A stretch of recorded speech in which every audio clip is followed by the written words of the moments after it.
giving you an opportunity to get the full story from the people who tell it best. This is Mediacom News Leaders.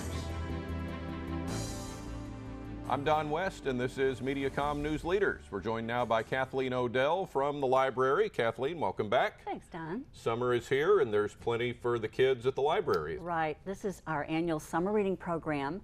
And not only does the program offer incentives to kids and teens and even adults for reading, logging their reading hours, but we have a lot of performers and outdoor adventures. So, and there are so many, I'm just going to read a little list of them. Okay. We have Marty Haney's musical magic show for kids. These are mostly for kids.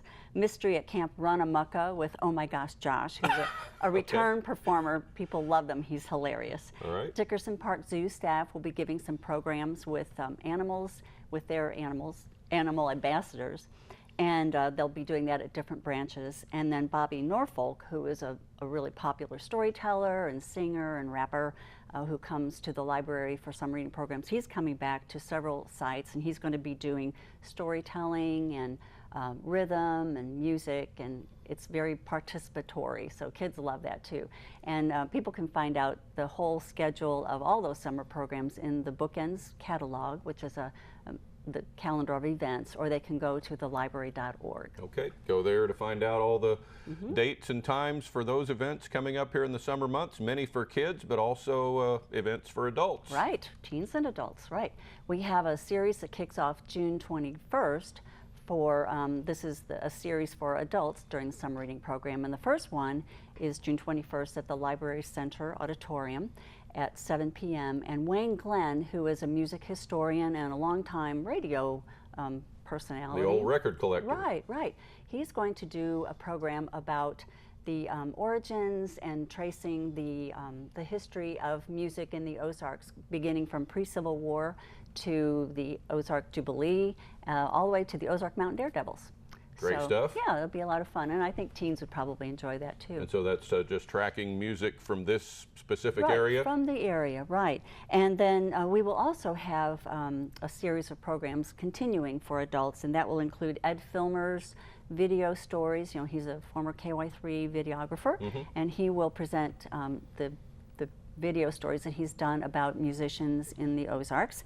And we'll also have a program on great concerts in the Ozarks, the Elvis Presleys who came through and all those concerts. Okay. And then a staffer is going to present a program on vinyl record collecting. There are a lot of people who like to do that, and so he's going to give tips about how to do it and ways to preserve your records. Okay, that's coming up on June 21st at 7 o'clock Right. with the Wayne Glenn series. Right. Got a special guest from Nashville coming, talk about civil rights. Right, Andrea Blackman, who is head of the special collections at the Nashville Public Library, is going to come and on June 12th at 7 p.m. at the Library Center, and she's going to talk about civil rights and civil society, and there are critical dialogues on equity and racial awareness. Her session for the public and for teens and adults is to talk about racial sensitivity, cultural sensitivity, and we're going to have some just honest and civil dialogues about how to create more culturally sensitive atmospheres in schools and communities. She began this program in Nashville in 2015 with just for law enforcement because there were racial issues in Nashville at the time.